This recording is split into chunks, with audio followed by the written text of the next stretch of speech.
Hello friends, आप सभी का नमस्कार। हमारे चैनल में आपका स्वागत है। हमारे चैनल का नाम है श्रीमान माइंड मास्टर 2.0। आप सभी को पता है हमारा जो पहले का चैनल था श्रीमान माइंड मास्टर, उस चैनल में काफ़ी सारा जो टॉपिक मिक्स करके था, जो कि स्टूडेंट के लिए दिक्कत हो रहा था। सभी का कमेंट था कि सर आपने पूरा टॉपिक को प्लेलिस्ट में डालिए। प्लेलिस्ट में डालने के बाद भी कुछ प्रॉब्लम हो रहा था, इसीलिए उस चैनल को हमने अभी ग्रो नहीं कर रहे हैं। आप भी देख पा रहे होंगे उसमें वीडियो को अपलोड ज़्यादा नहीं किया जा रहा है। ठीक है, तो ये चैनल को आपने सब्सक्राइब कर लीजिएगा, क्योंकि यहीं पे सारे के सारा अपडेट हम डालते रहेंगे। ओके, तो ये चैनल जो नए हैं हमारे चैनल तुरंत सब्सक्राइब कीजिए, लाइक कीजिएगा और ढेर सारा कमेंट भी कीजिएगा। ठीक है, तो चैप्टर क्या है, एमओ 1961 का चैप्टर जो है हमने कम से कम 5 क्लास में इसको कंप्लीट करेंगे। तो आज के क्लास में जो डिस्कस करेंगे, तो क्या क्या डिस्कस करेंगे आइए देखते हैं। Regulation number 1। रेगुलेशन 1 में क्या कह रहा है, सिंपल पॉइंट नंबर 1 यही बोल रहा है कि जो रेगुलेशन हम कहते हैं, क्या कहते हैं, मेटल फेरस माइंस रेगुलेशन 1961 हम लोग कहते हैं। ठीक है, नेक्स्ट पॉइंट क्या बोल रहे हैं, they extend to the whole of India. ये जो मेमो 1961 पूरे भारतवर्ष में लागू होता है। They shall apply to every mine of whatever description other than coal and oil mine. ये सिंपल सा पॉइंट बोल रहा है, ऑयल माइन और कोल माइंस को छोड़ के बाकी सब जो है ना मेटलिफेरस माइंस के अंतर्गत में आएगा। ठीक है, उसके बाद बोल रहे हैं रेगुलेशन नंबर 2 पे। रेगुलेशन 2 में क्या हो रहा है, कुछ डेफिनेशन दिया गया है, कुछ शॉर्ट्स फॉर्म में बताया गया है। ठीक है, तो पॉइंट नंबर 1 क्या बोल रहे हैं, एक्ट। एक्ट का अर्थ क्या होता है, एक्ट का अर्थ होता है तो माइंड्स एक्ट 1952, उसी का हम लोग एक्ट कहते हैं। जब हम लोग माइंड्स एक्ट 1952 पढ़ाई करेंगे तब अच्छा से विस्तार रूप में हम लोग समझेंगे। ठीक है, वीडियो थोड़ा सा लंबा होगा लेकिन आपको सहन भी करना होगा। ठीक है, तो पॉइंट नंबर 2 क्या बोला, असिस्टेंट मैनेजर। असिस्टेंट मैनेजर क्या है, असिस्टेंट मैनेजर का अर्थ क्या होता है, वो छोटा सा पॉइंट में जाए मतलब जानेंगे। जब आगे बढ़ेंगे तो मैनेजर का पूरा रेगुलेशन हम लोग पढ़ाई करेंगे। ठीक है, तो इसमें क्या बोल रहा है, असिस्टेंट मैनेजर जो कि मैनेजर। ठीक है, असिस्टेंट मैनेजर क्या होता है, जिसके पास मैनेजर का सर्टिफिकेट रहेगा, फर्स्ट क्लास मैनेजर का सर्टिफिकेट हो, असिस्टेंट मैनेजर का सर्टिफिकेट हो, जिसके पास रहेगा वो असिस्टेंट मैनेजर का ड्यूटी का कार्य वो कर सकता है। ठीक है, तो इसमें बोल रहा है जो भी मैनेजर हैं कि उनको कौन माइंस का ओनर हो, एजेंट हो, मैनेजर हो, उनको अपॉइंटमेंट करेंगे। ठीक है, और उनको क्या बोला जाएगा कि आप जहाँ पर कार्य करेंगे वहाँ पर आपको क्या करना है, उस माइंस को पूरा कंट्रोल में रखेंगे, मैनेजमेंट करेंगे और डायरेक्शन भी देंगे। ठीक है, असिस्टेंट मैनेजर का कर्तव्य यही रहेगा। ठीक है, उसके बाद आते हैं ब्लास्टर। हम छोटा छोटा सा पॉइंट से बता रहे हैं, जब आगे जाएंगे, जब उसका रेगुलेशन पढ़ाई करेंगे तब विस्तार में समझेंगे। यहीं पे ज़्यादा आपको जानकारी लेना कोई जरूरत नहीं है, छोटा सा आपको याद में रखना है। नेक्स्ट पॉइंट बोल रहे हैं ब्लास्टर। सिंपल सा पॉइंट इसमें ये बोल रहे हैं, जिसके पास मैनेजर का सर्टिफिकेट हो, जिसके पास फॉरमैन का सर्टिफिकेट हो, जिसके पास माइनिंग मेट का सर्टिफिकेट हो और जिसके पास ब्लास्टर का सर्टिफिकेट हो, वही बंदा ही केवल ब्लास्टर का ड्यूटी कर सकता है। और जो ब्लास्टर होते हैं उनको माइंस का वो मैनेजर क्या करेंगे, उनको अपॉइंटमेंट करेंगे। ठीक है, लिखित में उनको देंगे कि आपका ब्लास्टर का कार्य करना है। ठीक है, उसके बाद बोल रहे हैं कमिटी। कमिटी का अर्थ क्या होता है, जो कि हमने सेक्शन 12 में हम लोग पढ़ाई करेंगे, उसके अंतर्गत में ये आ रहा है। ठीक है, उसके बाद क्या बोल रहे हैं कॉम्पिटेंट पर्सन। कॉम्पिटेंट पर्सन क्या बोल रहा है, कॉम्पिटेंट पर्सन जो कि उनको कम से कम 20 वर्ष मतलब 20 एज होनी चाहिए, उनको 3 इयर्स का एक्सपीरियंस उनके पास में होनी चाहिए।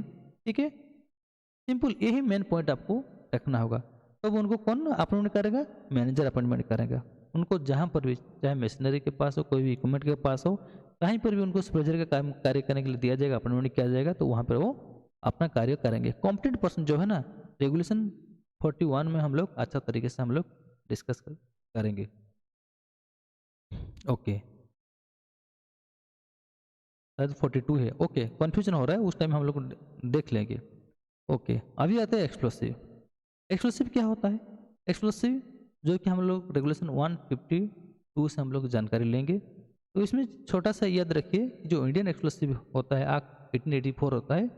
ठीक है, जो कि बारूद होता है हमारा माइंस में यूज करते हैं। ब्लास्टिंग कितने प्रकार का आता है, एक्सप्लोसिव कितने प्रकार का आता है, वो सब आगे हम लोग डिस्कस करेंगे। ठीक है, उसके बाद फेस। फेस क्या होता है, फेस यही बोल रहा है कि moving front of any working place और in by any individual voice. ये क्या बोल रहा है, फेस का अर्थ यही होता है किसी भी जगह पर किसी भी फेस में हम लोग का जो भी मशीन को मूविंग कर सकते हैं, आगे बढ़ सकते हैं, ठीक है, तो वही होता है फेस। उसके बाद क्या बोल रहा है मैनेजर।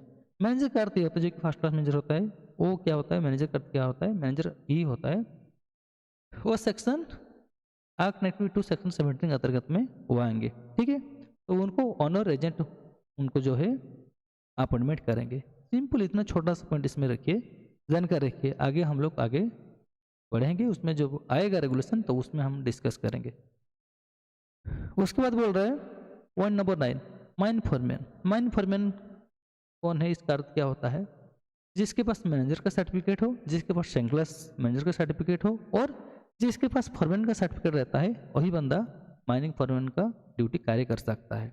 और इसमें यही बोल रहा है कि जो माइनिंग फॉरमैन का अपॉइंटमेंट किया जाएगा एक मैनेजर उनको अपॉइंटमेंट करेंगे और उनको लिखित परमिशन देंगे कि भाई आपको इस एरिया को सुपरविजन करना है, कंट्रोल मत करना है, ठीक है, वो आप उस शिफ्ट का पूरा शिफ्ट बॉस हो कहलाएंगे, ठीक है। जब हम रेगुलेशन 46 पढ़ाई करेंगे तब उसमें अच्छा से कैसे समझेंगे। Point number 10 mining met. Mining met कौन है भाई, जिसके पास मैनेजर का सर्टिफिकेट हो, जिसके पास फॉरमैन का सर्टिफिकेट हो और जिसके पास माइनिंग मेट का सर्टिफिकेट होता है ना, उसी वही माइनिंग मेट का ड्यूटी कर सकता है। और उनको मैनेजर अपॉइंटमेंट करेंगे, रिटन में लिख के देंगे, उनका जो ड्यूटी का उनका जो कार्य रहेगा उस कार्य वो करेंगे, रेगुलेशन को फॉलो करके वो कार्य करेंगे। उसके बाद आता है मिस फायर। मिस फायर का अर्थ क्या होता है, जबकि आपका ब्लास्टिंग हो जाने के बाद किसी भी कारण के वजह से अगर ब्लास्टिंग नहीं हो पाता है या एक्सप्लोसिव संपूर्ण मात्रा में नष्ट नहीं हुआ है तब उसको हम लोग मिसफेयर कहते हैं। उसके बाद बोल रहे मंथ।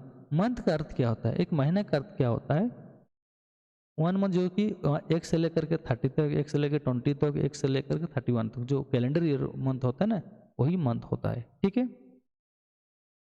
उसके बाद बोल रहे ऑफिशियल। ऑफिशियल का अर्थ क्या होता है, ऑफिशियल के अंतर्गत में कौन कौन आएगा, जैसे कि मैनेजर हो गया, असिस्टेंट मैनेजर हो गया, सर्वेयर हो गया, माइन फॉरमैन हो गया, माइनिंग मेट हो गया, इंजीनियर हो गया, ये सब जो है ना ऑफिशियल के अंतर्गत में आएंगे। जब हम जाएंगे आगे बढ़ेंगे तब वहाँ पर अच्छा से डिस्कस करेंगे, इसमें ज़्यादा टाइम हम लोग नहीं लेंगे। नेक्स्ट पॉइंट बोल रहे वर्किंग प्लेस। वर्किंग प्लेस का अर्थ क्या है, वर्किंग प्लेस किसे कहा जाता है, जहाँ पर कानूनी का माध्यम से कानूनी का हक में कार्य होता है, लॉफुल का में कार्य होता है, उसी का हम लोग वर्किंग प्लेस कहेंगे, ठीक है।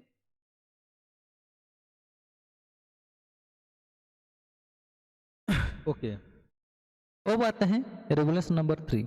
रेगुलेशन नंबर 3 क्या करे, नोटिस ऑफ ओपनिंग। जब आपका माइंस किसी भी कारण की वजह से बंद पड़ा था या न्यू माइंस आप ओपन करेंगे तब आपको रेगुलेशन 3 को फॉलो करना होगा, ठीक है। नोटिस ऑफ ओपनिंग, तो पहला पॉइंट क्या बोल रहे हैं, according to section 16 of the act 1952 notice will be given in form 1 and first schedule of for opening in mines. इसमें क्या बोल रहे हैं, वही बोल रहे हैं माइंस एक्ट 1952 सेक्शन 16 के अनुसार जब आपने कोई माइंस को ओपन करेंगे तब उस केस में क्या करेगा, जो कि फॉर्म आई जो बोलते हैं उसको फॉर्म 1 भी आप कह सकते हैं, फॉर्म 1 और फर्स्ट शेड्यूल में आपने नोटिस देंगे, ठीक है।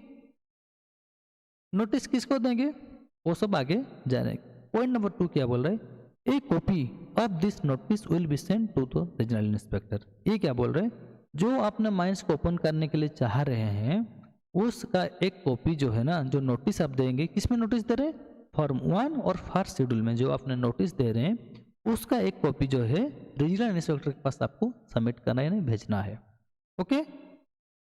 पूछने ना सकता, अच्छा आप आराम से समझ सकते हैं। ये जो टॉपिक है ये टॉपिक हमने शॉर्ट्स में तैयार किए हुए हैं, ठीक है।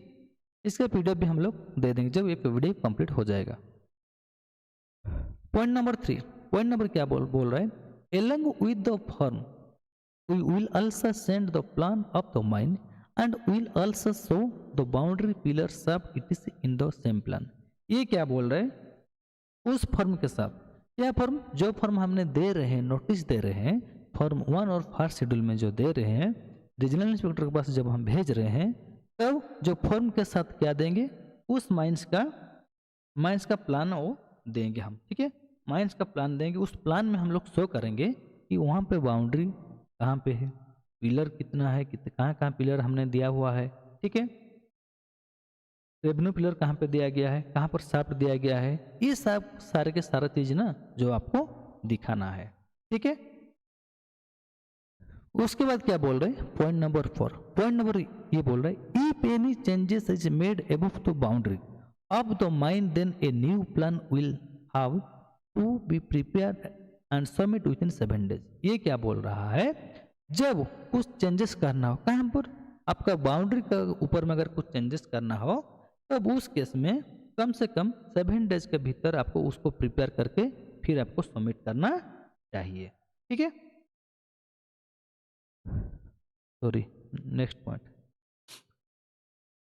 नेक्स्ट पॉइंट क्या बोल रहे हैं, point number 5, when a mine is open the owner agent and manager will inform chief inspector regional inspector about the date of opening of the mines. ये क्या बोल रहे हैं, जब आप किसी भी माइंस को ओपन कर रहे हैं तो उस माइंस का ऑनर एजेंट मैनेजर क्या करेंगे, चीफ इंस्पेक्टर और रीजनल इंस्पेक्टर को इन्फॉर्म करेंगे कि इतना तारीख को हमने इतना तारीख को हमने माइंस को ओपन कर रहे हैं, ये इन्फॉर्मेशन वो देंगे। इसमें कोई दिक्कत नहीं है आपको जानकारी भी हासिल करने में। ओके, अब आता है रेगुलेशन नंबर 4, क्वार्टरली रिटर्न। ठीक है, क्वार्टरली रिटर्न ये क्या बोल रहा है, इसमें 2-3 पॉइंट हमने डिस्कस करेंगे, ज़्यादा नहीं, मेन पॉइंट।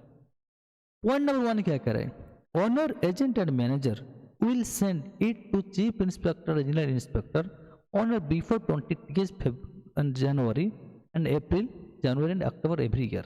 ये क्या बोल रहा है, जो कि प्रत्येक वर्ष फरवरी 20 तारीख से पहले या 20 तारीख या 20 तारीख से पहले ओनर एजेंट एंड मैनेजर क्या करेंगे, आपका चीफ इंस्पेक्टर रीजनल इंस्पेक्टर को आपको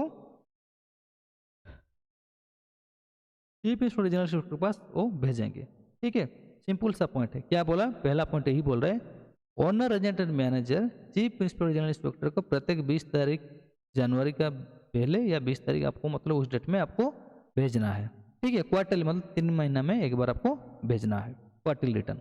उसके बाद क्या बोल रहे हैं, point number 2, 3 months correct report will be sent in form 2 and quarterly return and far schedule.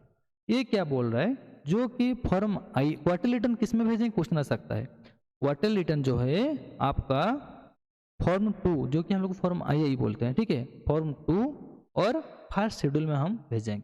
ठीक है, रेगुलेशन नंबर 4 क्लियर।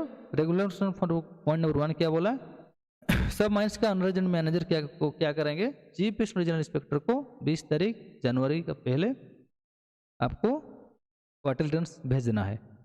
ठीक है, किस में भेजेंगे, आपका फॉर्म 2 और फार शेड्यूल के अंतर्गत में इसको भेजेंगे। ठीक है, अब आते हैं रेगुलेशन नंबर 5। रेगुलेशन नंबर 5 क्या कह रहा है, देखिए रेगुलेशन 5 एनुअल रिटर्न जो कि एवरी ईयर हम लोग भेजेंगे। क्या भेजेंगे, देखिए पॉइंट नंबर 1 क्या कह रहा है, every year on before 20 February तो owner agent and manager shall and send annual return in form 3 and far schedule to the district magistrate chief inspector. ये क्या बोले, प्रत्येक वर्ष 20 फरवरी से पहले प्रत्येक owner agent manager annual return भेजेंगे। किसमें भेजेंगे, फॉर्म 3 एंड फास्ट शेड्यूल के माध्यम से डिस्ट्रिक्ट मजिस्ट्रेट को और चीफ इंस्पेक्टर को भेजेंगे। Point number 1 complete. अब आते हैं पॉइंट नंबर 2। पॉइंट नंबर 2 क्या कह रहा है, if a mine is to be close and it is close for more than 60 days then it must be informed with in 90 days। ये क्या बोल रहा है,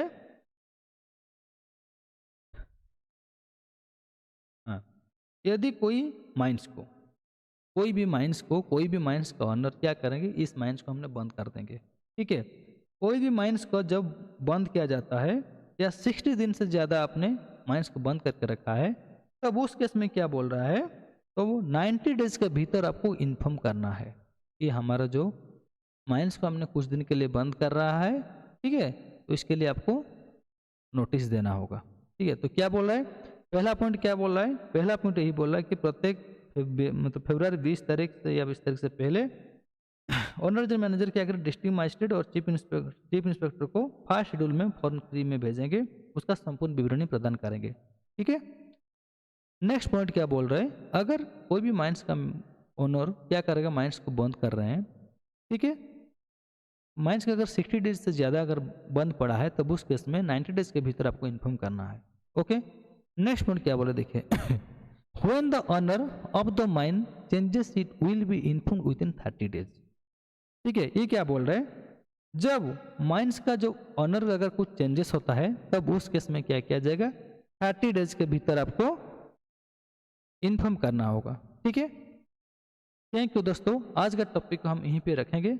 अगले जब हम पढ़ेंगे नेक्स्ट वीडियो में रेगुलेशन 6 को हम लोग अच्छे से देखेंगे, क्योंकि ज़्यादा एक वीडियो में हम लोग देख देने से आपको अच्छा भी नहीं लगेगा, वीडियो बहुत ज़्यादा लंबा हो जाएगा। इसीलिए आज का टॉपिक हम यहीं पे समाप्त करते हैं। ये टॉपिक अगर आपको अच्छा लगा है तो आप हमें कमेंट बॉक्स में जरूर बताइएगा।